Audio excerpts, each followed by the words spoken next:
that to happen. Yeah. Hey, welcome to Thunder Nerds. I'm Brian Hinton. And I'm Frederick Philip Von Weiss, and thank you for consuming the Thunder Nerds, a conversation with the people behind the technology that love what they do. And do tech good.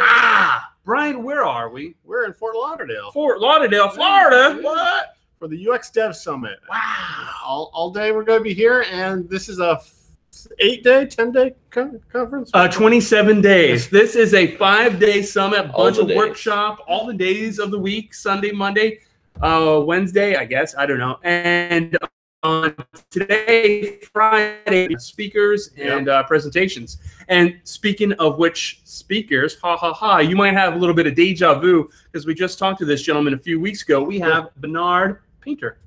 Hey, man. How's Good it going? to be here. Good to be here. Yeah, good to have you on, man. Did I say Bernard? Burnham? You did, but that's okay. Burnham Painter. Excuse me, everybody. You can call me Bernard. Yeah. Bernard. I've been watching a lot of Westworld, so it's fine. Oh, man. I think that's probably why I had it on my mind, too. Yeah. That second season has been so good. I'm not really really good. sure where they are, and like I love the whole idea of all the different worlds. Yeah. Did they actually introduce the other worlds? Yeah. Oh, so Yeah, the Greek and the medieval one from the original movie? They're slowly moving things in. Now I got to watch it. The first season was so boring.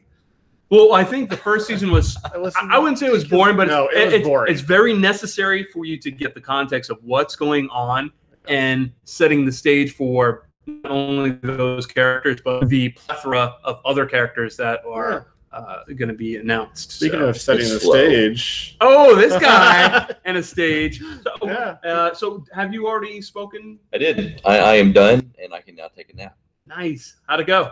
Good. Yeah. Well. Oh, great to hear. Yeah. Well, did you talk about this stuff? Because this is different from what you spoke about. Yeah, last yeah. time. So this is a non-technical talk, focusing on the titles. Projects are easy, people are hard. Mm-hmm. And just trying to help people understand that the reason that most projects fail isn't because the project's hard or because the technology was difficult or because the thing that you're trying to solve was a challenge. Mm-hmm. It's because of the people. Like the people are typically the only thing to make projects go poorly or to fail completely. And the failures typically happen through lack of communication, assumptions that are just rampant within the project, and you have some bad actors sometimes on those teams that make the work hard. Yeah, exactly.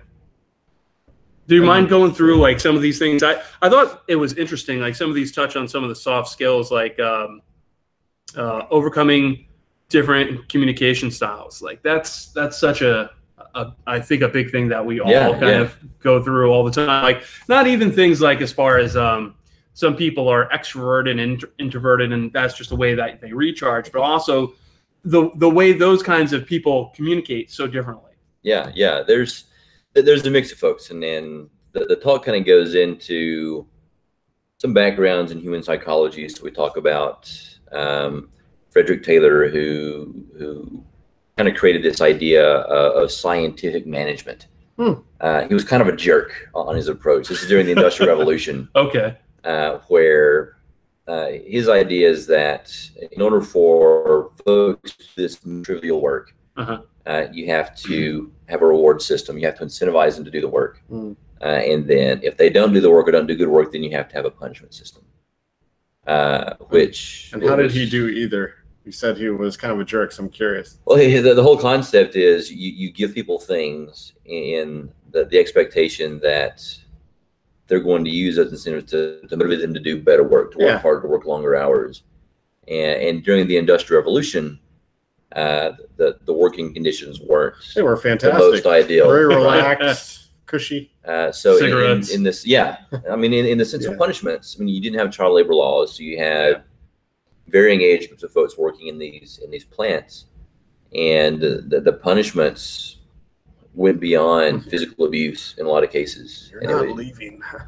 Yeah, so they would physically abuse folks to get them back on the right path, to the good path, to being productive. But they destitute. Oh, sounds good. Yeah, that was a great way to start the talk. And it was a good motivator for the day. Greatest generation. And then we contrasted him with a guy by the name of Andrew Deci, who is more modern. Yeah, more modern. He's alive today. So he's up in Rochester, and his idea is that human beings intrinsically have this desire to be better, to do good work. We don't need this like characteristic type mentality to do good work. And his idea is that we really need three things. We need autonomy to make our own choices. We need to have the sense of belonging in your community. Like we want to be around other people in various levels. And then what we're looking for astronauts, we want to get good at stuff. And those are the things that he kind of begs. Some theory to the positive. And then the rest of the thought really goes into like, now you understand people and kind of what motivates us. Let's talk about the types of folks. So we went into a basic quadrant where you have folks you classify as like a perfectionist, attention getters, attention seekers, and then like the type A type personalities. And then how do you really deal with each of those categories? And then, we wanted to talk about more tactical approaches on how to actually have a day-to-day conversation with folks to show that you're actually listening to what they're saying. Like you're not just waiting for them to stop talking so you can say something, but you're actually listening and trying to engage in that conversation. Very fine, how to really try and uncover the motivations behind what they're doing and what they're saying, because people typically have kind of a couple levels, or maybe a few levels, where there's what you can see, so their behaviors, their actions, what they say, and then there are the things that you can't see that you have to dig into that are around their motivations and their feelings. I was in a conference in Tromsø in Norway, and there was a Russian guy that came down to the conference, and he basically said that there are two types of people. You have peaches and you have coconuts.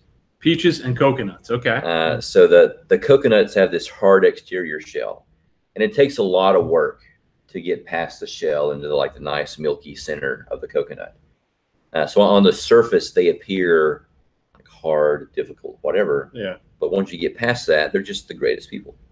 And then the peaches, they have this like fuzzy, soft exterior. Like they appear like they're easy to work with, but on the inside, they're just hard as a rock. Yeah. Oh, that's interesting. That's peaches and coconuts. Yeah, that's a pretty good, accurate assessment, I would think. I'm a peach. You're a peach? Totally a peach. I think I might go coconut. I'm a peach and nut. I think you'd be a banana. No, I don't know. What would a banana be?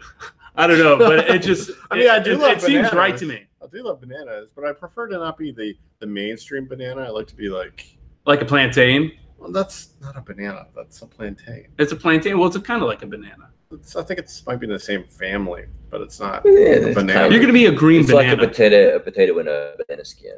Yeah, exactly. Maybe avocado. No, banana. He said I could be avocado. I'm saying you're a banana. Like bananas and avocados are kind of the same, where like you buy them and they're not ready to eat. And then like a day later, they're rotten. What is that? What are you trying to tell me? Assessment. Wow. So what is the value that people are going to get from this conversation? Yeah, the hope. It's obvious, Frederick. They're going to learn. I know, geez, like they need to know if they're a banana or a peach. Yeah. Well, not only just on the surface of how to communicate with people and these different kind of personality types, but what are the actionable, I guess, takeaways that I could use? Like, I learned X, Y, and Z. If you could share that with us. There are two things that I think hopefully folks got away from that presentation. One is understanding that people are difficult and they're hard to deal with sometimes. They're a little bit insatiable on some of their needs, and giving them some practical techniques to try and get past that hard exterior to understand what's going on. What are their motivations and their feelings? And then the second part of that is sometimes you're that person. Yeah. So like how do you deal with yourself? How do you maintain emotional sanity? And wrapping up the presentation, we went into some of the teachings of Marcus Aurelius, the Roman. Oh, okay. that came from some of his meditations. Some of the things he wrote down in his journal when he was alive a long time ago, on essentially that there are things that make us unhappy, and we let them make us unhappy.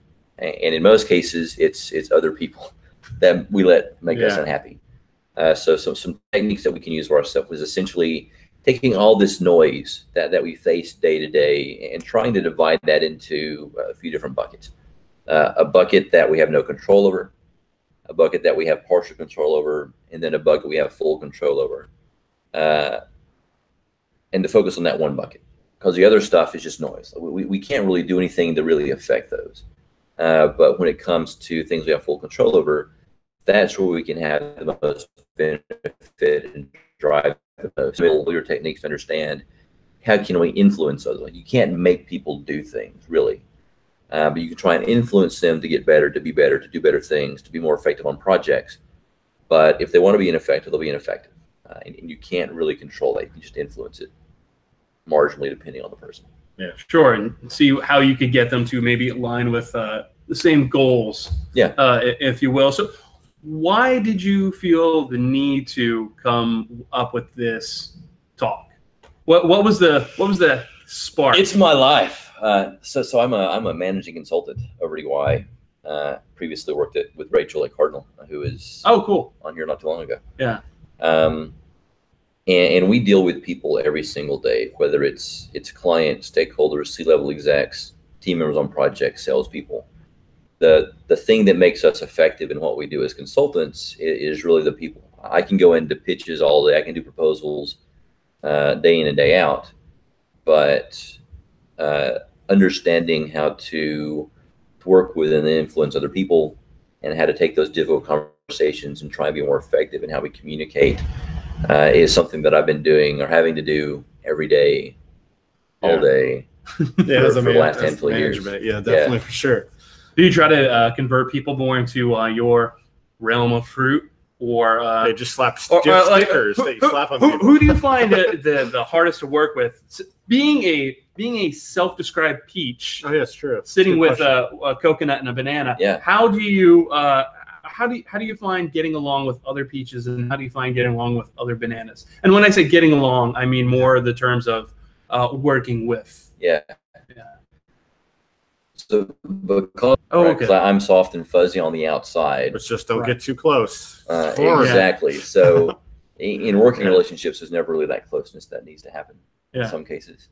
But the way that I found best to work with other people is really understanding that I can't make you do something you're not going to want to do.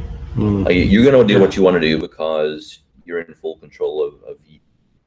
I can try and influence that to a certain degree, but I can't make you do anything. So the whole point, I think, is trying to make sure that as we're having conversations and disagreements, we're managing those conversations effectively. I'm not making you feel like I don't care about your opinion and your thoughts and your feelings, but I'm really trying to do something together with you. And together we want there to be success. We may have different opinions on how we get to that point, and that's okay. And feel comfy like that you can share your thoughts and opinions, your disagreements, and I can kind of do the same thing. That drives us forward a little bit easier than just infighting the entire time. That makes sense. Yeah. That's the hope. Yeah, I like it. Yeah, when you talked about the buckets, I totally was picturing buckets of fruit. Well, it's kind of applicable to the conversation. And we would make a really great smoothie. Just gonna say, peach, I just had one. It was great. Yeah, it had bananas in it and apples. Yeah. Where'd you get it? Downstairs. Oh, there's a little thing downstairs. It was like an Einstein bagels or something like that. All right, we're going to It was in a bottle, but it was okay. Yeah, that's still pretty good. Yeah, definitely. Yeah. So you're back in Florida. Are you coming? Where are you going next? Apparently, you're on world tour. Yeah, world. Where are we going to be talking to you next? If you go to Converge, I'll be at Converge. We are. If you get 5 times, if you're on the show 5 times, you get a 5 times jacket. All right, I'm down as long as it has like symbol on there. It does, yeah. Or maybe like a Thundercatsy type sword with a T in the middle. Sure, it could have that. Like instead of the Eye Odins, that's our logo. Yeah, let's do it. So I'll be at Converge. I'll be talking about Vue again. Oh, sweet. Unless asked me to change it. Yeah. And then I'll be up in Toronto for Web Unleashed later on this year. And we'll be there too. All right, good deal. We haven't announced that yet, but we're going to be there. We're just following. That's right. Yeah. That's totally okay. World tour. We're haunting you as you travel around. That's how we determine what conferences we go to. That's wherever I go. Yeah, it's totally fine. Yeah. Start tossing peaches, everybody. Yeah. There's a peach for you and a peach for you. Is that what you did? Like the coconuts must have hurt. The coconuts are a liability. The peaches are a little bit easier to deal with. On the outside. Yeah, on the outside. Bananas.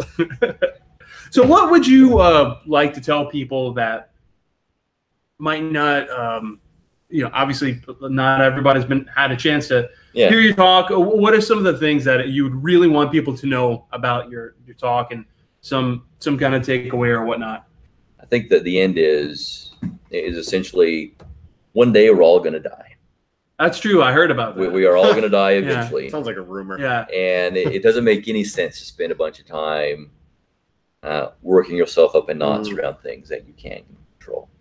And instead, spend your time focusing on things that are valuable and beneficial to you and your teams and your project teams, instead of worrying about all this trivial stuff that just makes us feel not so good on the inside. So just more try to let things go, enjoy the time we have, and just get some work done and enjoy. Get some work done. Enjoy the people you're working with, because one day you're going to die. Yeah. So even if you are a peach and you work with a coconut or for some reason a banana, I'm sorry if you do, just get along and all be fruit together. And eat your fruit. Eat your fruit. Don't fight it. That's weird, but I think you get it. All right, well, great. Hey, man, thank you so much. Good to see you again. I'll see you again in like a month or two. Yeah, definitely. Excellent. And we'll be here all day. We'll be here all day. Thanks, everybody. Appreciate it.